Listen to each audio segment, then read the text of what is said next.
নমস্কার বন্ধুরা, দোকানের আমচুর পাউডার তো আমরা খাই কেমিক্যাল দেওয়া। তো তার বদলে যদি আমরা এই সময় এই সস্তার আমের সময় যদি কিছুটা আমচুর পাউডার, কেমিক্যাল মুক্ত আমচুর পাউডার বানিয়ে রেখে দিই ঘরে, তাহলে স্বাস্থ্যের পক্ষে অনেক ভালো। তো আমি আজকে আমচুর পাউডার বানিয়ে নেব। তো এই যে 3টে আম নিয়ে নিয়েছি ধুয়ে, এবার এগুলোকে খোসা ছুলে স্ট্যাপারে ঘষে নেব।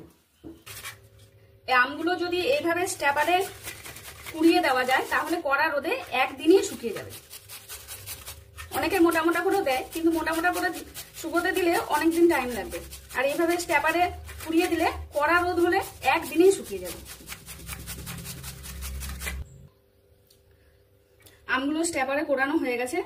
দেখো, এগুলোকে এইভাবে অবশ্যই এইভাবে করে একটু হাত দিয়ে চিপে জলটা বের করে দেবে, না হলে কিন্তু শুকোতে দেরি হবে। এই দেখো, এইভাবে আমি চাপ দিচ্ছি, দেখো কত জল বেরোচ্ছে। এভাবে পুরো জলটা বের করে দেবে।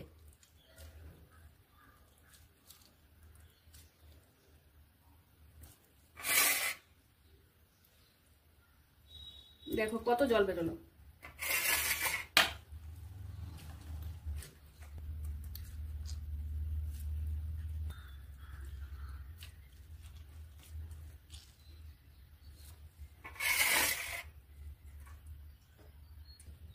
এবার এটার মধ্যে অবশ্যই একটু বিট লবণ মাখিয়ে দেবে।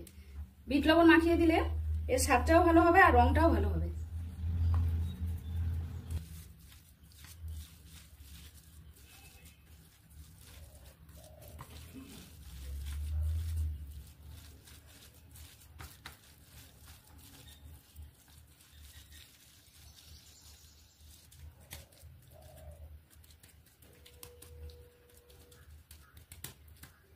এবার এটা আমি রোদে শুকোতে দেব।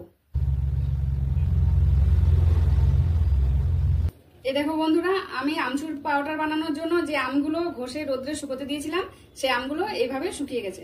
এগুলোকে কিন্তু খুব শক্ত করে শুকিয়ে নিতে হবে। এই দেখো, একবারে চাপ দিলে যেন ভেঙে যায়। একবারে এইভাবে শুকিয়ে নিতে হবে খুব ভালো করে, এর মধ্যে যেন একটুও রস না থাকে। এবার এগুলোকে আমি মিক্সিতে খুব ভালো করে পাউডার বানিয়ে নেব।